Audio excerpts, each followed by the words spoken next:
Here's something you don't see. If you see that VIR assembly right there, what year is this? 74.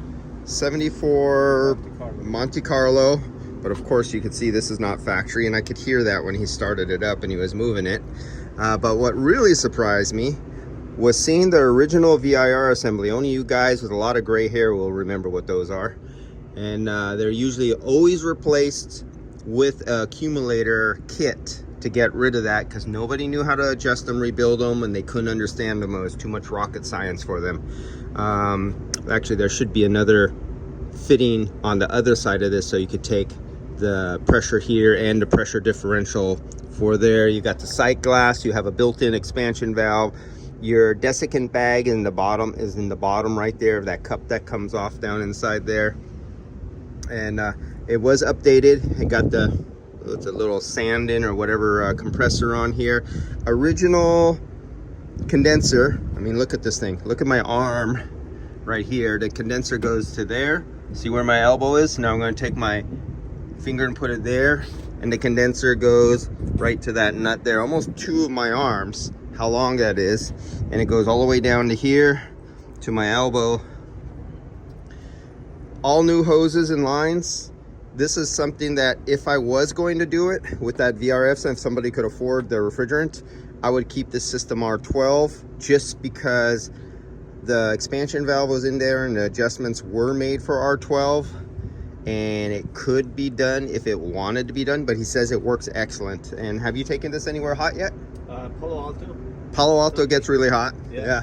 So he says it works excellent, freezing cold, really good. And I'm glad to see they kept a safety switch in there. It's probably for the fan though. Yeah, they got electric fans. So this is probably the switch that kicks on the fans, and it's a 2-wire, so it's a switch. It's not a 3-wire where possibly a high-low switch to cut out the system in case it ran out of refrigerant. I don't see a low pressure switch in the system, and that's not a 3 or 4 wire. And but other than that, wow, this is a surprise car. I mean, take a look at that. Yeah, there's a few dollars dumped in this thing. We see we don't have normal brakes in the front. How much did they spend on the interior redone? 14 grand. I know you didn't spend on that, but No. You picked this up for a steal? Wow. Oh, and it's a 5-speed. Oh, 5-speed. Shit. Oh yeah.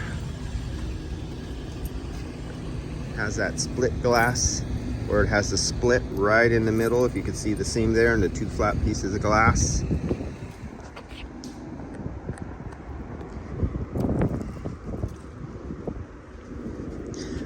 This would be a vehicle I put R12 in. No problem at all. Alright guys, see ya. VIR assembly.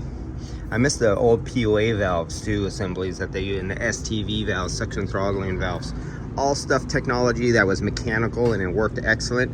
The only problem with it, the guys in the automotive, well, we could say are a little less than educated and don't like to read manuals. See you guys.